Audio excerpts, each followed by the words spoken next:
Assalamualaikum warahmatullahi wabarakatuh. Alhamdulillahi rabbil alamin wa bihi nasta'in wa ala umuri dunya waddin. Wassalatu wassalamu ala asrafil anbiya'i wal mursalin wa ala alihi wa sahbihi ajma'in, amma ba'du.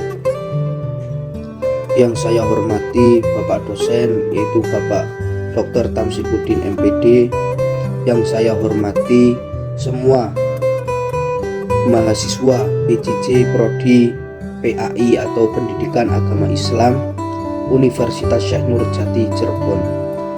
Khususnya yang saya hormati teman-teman kelas C2. Pertama-tama kita panjatkan puji syukur pada Allah Subhanahu wa Ta'ala yang telah memberikan kita kesehatan sehingga kita bisa melaksanakan presentasi pada pagi hari ini. Sholawat dan salam senantiasa kita curahkan kepada junjungan kita Nabi Agung Muhammad Sallallahu Alaihi Wasallam yang kita nantikan syafaatnya besok di Yaumul Qiyamah. Amin amin ya rabbal alamin. Perkenalkan, nama saya Fatih Adil Hitam dan rekan saya Kak Zahwa Akila dari kelompok 4 kelas C2 Universitas Syekh Nurjati Cirebon. Kami akan mempresentasikan mata kuliah PKN tentang perkembangan demokrasi.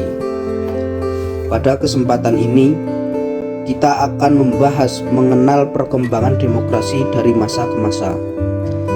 Demokrasi sebagai sistem pemerintahan yang memberikan kebebasan kepada warga negara untuk berpartisipasi dalam proses pengambilan keputusan telah mengalami berbagai perubahan dan tantangan seiring dengan berjalannya waktu. Sekian dari saya dan akan dilanjutkan oleh rekan saya yaitu Kak Zahwa Akila. Untuk Kak Zahwa Akila, waktu dan tempat saya persilahkan.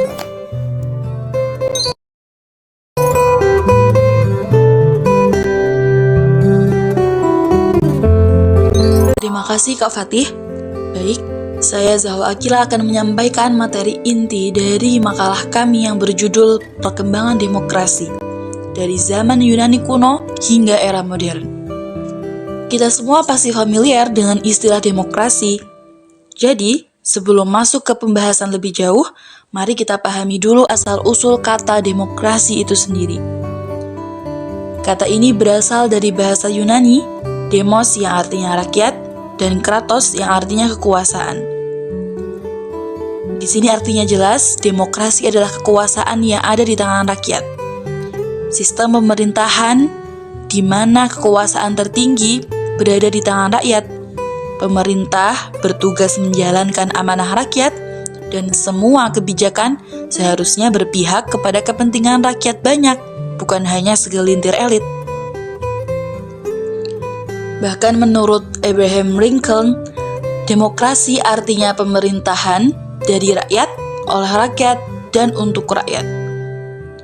Demokrasi pertama kali diterapkan di kota Athena sekitar abad ke-5 sebelum Masehi. Namun, sistem ini hanya berlaku untuk warga laki-laki dewasa asli Athena. Wanita, budak, dan pendatang tidak punya hak politik. Jadi, meskipun disebut demokrasi, pada saat itu masih sangat terbatas. Lalu pada masa ini, demokrasi sempat teredam karena kekuasaan dominan ada di tangan gereja dan raja. Namun kemudian muncul dokumen penting seperti Magna Carta di Inggris yang mulai membatasi kekuasaan absolut raja dan memberi ruang bagi hak-hak rakyat. Kemudian pada abad ke-17 dan 18, masa yang dikenal sebagai zaman pencerahan, pemikiran demokrasi berkembang pesat. Tokoh seperti Montesquieu memperkenalkan teori trias politika, yaitu pemisahan kekuasaan menjadi legislatif, eksekutif, dan yudikatif untuk mencegah penyalahgunaan kekuasaan. Sementara John Locke mulai memperkenalkan gagasan tentang hak hidup, hak milik, dan kebebasan individu. Gagasan ini menjadi landasan bagi demokrasi modern. terutama setelah Revolusi Amerika pada tahun 1776 dan Revolusi Prancis pada tahun 1789. Dan ketika masuk ke abad ke-19 dan 20, demokrasi mulai diterapkan lebih luas di berbagai negara dengan sistem pemilu dan perwakilan rakyat. Hak pilih yang awalnya terbatas perlahan mulai diberikan kepada semua warga, termasuk perempuan. Pemilu mulai diberlakukan dan hak pilih diperluas secara bertahap, termasuk bagi perempuan. Nah, meskipun demokrasi dianggap sebagai sistem pemerintahan yang ideal karena memberikan kebebasan dan partisipasi kepada rakyat, kenyataannya demokrasi tetap menghadapi berbagai tantangan yang kompleks, apalagi di era globalisasi dan digital saat ini. Berikut adalah 8 tantangan besar demokrasi pada masa kini. Yang pertama, populisme dan nasionalisme ekstrim. Populisme biasanya muncul saat pemimpin politik memanfaatkan sentimen rakyat dengan menyederhanakan masalah dan menyalahkan kelompok tertentu. Misalnya, menyalahkan minoritas, imigran, atau pihak luar. Ini berbahaya karena bisa memecah belah masyarakat, memunculkan kebencian, dan melanggar prinsip keadilan sosial dalam demokrasi. Yang kedua, ancaman terhadap kebebasan pers dan hak asasi manusia. Di beberapa negara, media dibatasi dan wartawan dikriminalisasi. Hal ini merusak demokrasi karena kebebasan pers adalah salah satu pilar utama demokrasi. Tanpa media yang bebas, rakyat tidak bisa mendapatkan informasi yang objektif dan transparan. Lalu yang ketiga, disinformasi dan media sosial. Media sosial punya dua sisi. Di satu sisi, ia memudahkan akses informasi dan partisipasi politik. Tapi di sisi lain, ia juga jadi ladang penyebaran hoaks, fitnah, dan manipulasi opini. Hal ini bisa membuat masyarakat bingung, saling curiga, bahkan terpecah hanya karena informasi palsu. Selanjutnya nomor 4, ada otoritarianisme berkedok demokrasi. Ada pemimpin yang terpilih secara demokratis, tapi setelah berkuasa, ia malah melemahkan demokrasi itu sendiri. Misalnya, dengan mengontrol media, memperpanjang masa jabatan, atau menekan oposisi. Ini disebut sebagai demokrasi iliberal, di mana bentuknya demokrasi, tapi isinya otoriter. Nomor 5 ada krisis pengungsi dan migran. Banyak negara demokratis mengalami tekanan akibat lonjakan pengungsi dari negara konflik. Ini menimbulkan dilema antara menjaga HAM pengungsi dan tekanan dalam negeri yang tidak setuju. Akibatnya, muncul kebijakan yang diskriminatif atau tertutup. Nomor 6, krisis lingkungan dan energi. Perubahan iklim dan krisis energi membutuhkan keputusan cepat dan tegas. Tapi, karena proses demokrasi membutuhkan waktu dan musyawarah, kadang responnya jadi lambat. Ini memunculkan pertanyaan, apakah demokrasi cukup tanggap dalam menghadapi krisis global? Nomor 7, ketimpangan ekonomi. Meskipun demokrasi menjanjikan keadilan, faktanya masih banyak terjadi kesenjangan antara si kaya dan si miskin. Ketika rakyat merasa tidak diuntungkan dalam sistem, kepercayaan mereka terhadap demokrasi pun menurun. Jurang antara si kaya dan si miskin semakin lebar, dan banyak rakyat merasa demokrasi tidak adil karena hanya menguntungkan kaum-kaum elit. Dan yang terakhir, menurunnya partisipasi politik.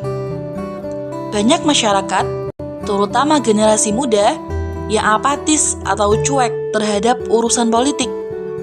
Mereka merasa suara mereka tidak akan berpengaruh atau mereka kecewa terhadap elit politik. Padahal, demokrasi akan lemah kalau rakyatnya sendiri tidak ikut berperan. tidak bisa berjalan tanpa partisipasi aktif dari rakyat. Jadi, itu semua tantangan yang menunjukkan bahwa demokrasi tidak bisa dibiarkan berjalan sendiri. Justru tantangan ini harus jadi alasan untuk kita lebih sadar dan terlibat aktif, khususnya kita sebagai mahasiswa. Demokrasi perlu dijaga, dikritisi, dan diperkuat bersama-sama oleh semua elemen masyarakat, termasuk kita sebagai mahasiswa. Baik, demikian yang bisa saya sampaikan untuk bagian isi materi makalah kelompok kami. Selanjutnya, saya serahkan kembali kepada rekan saya, Kak Fatih, untuk menyampaikan kesimpulan. Terima kasih dari Kak Zahwa Akila, dan saya ucapkan jazakumullah ahsanal jazaa katsira. Kemudian akan saya lanjutkan tentang kesimpulan dari materi tersebut. Kesimpulannya adalah demokrasi telah mengalami perkembangan panjang sejak Yunani kuno hingga era modern. Dari demokrasi langsung di Athena hingga sistem perwakilan yang kompleks saat ini, konsep demokrasi terus berkembang seiring dengan perubahan sosial, politik, dan teknologi. Meski demokrasi memberikan kebebasan dan hak asasi kepada rakyat, tantangan besar tetap ada, seperti populisme, polarisasi politik, disinformasi, dan kemunduran demokrasi di beberapa negara. Oleh karena itu, pemahaman yang lebih dalam tentang perkembangan demokrasi menjadi penting untuk menjaga prinsip-prinsip tetap kuat. Kemudian ada sarannya, yaitu yang pertama adalah meningkatkan kesadaran demokrasi. Masyarakat perlu diberikan pendidikan politik yang memadai agar dapat berpartisipasi secara aktif dan kritis dalam proses demokrasi. Yang kedua, menjaga kebebasan pers dan informasi. Pemerintah harus memastikan kebebasan pers yang sehat dan menangkal penyebaran disinformasi yang dapat merusak demokrasi. Terus yang ketiga yaitu memperkuat institusi demokrasi. Institusi politik yang kuat dan independen harus dijaga untuk mencegah penyalahgunaan kekuasaan dan kemunduran demokrasi. Kemudian yang keempat yaitu meningkatkan partisipasi politik. Masyarakat harus didorong untuk lebih aktif dalam pemilu, diskusi publik, dan kegiatan politik lainnya untuk memperkuat nilai-nilai demokrasi. Kemudian yang terakhir yaitu yang nomor 5 adalah menghadapi tantangan global. Demokrasi harus beradaptasi dengan tantangan zaman, termasuk perubahan teknologi, kritis lingkungan, dan globalisasi agar tetap relevan dan efektif. Demikian rangkuman materi yang dapat kita ambil hikmahnya. Semoga melalui presentasi ini kita semakin memahami perkembangan demokrasi dan termotivasi untuk berperan aktif dalam menjaga dan memajukan sistem demokrasi di negeri kita. Mungkin itu saja dari kami, kurang lebihnya mohon maaf. Semoga kita semua dapat menerapkan nilai-nilai demokrasi dalam kehidupan sehari-hari. Kami dari kelompok 4 mohon undur diri. Wabillahi taufiq wal hidayah. Wassalamualaikum warahmatullahi wabarakatuh.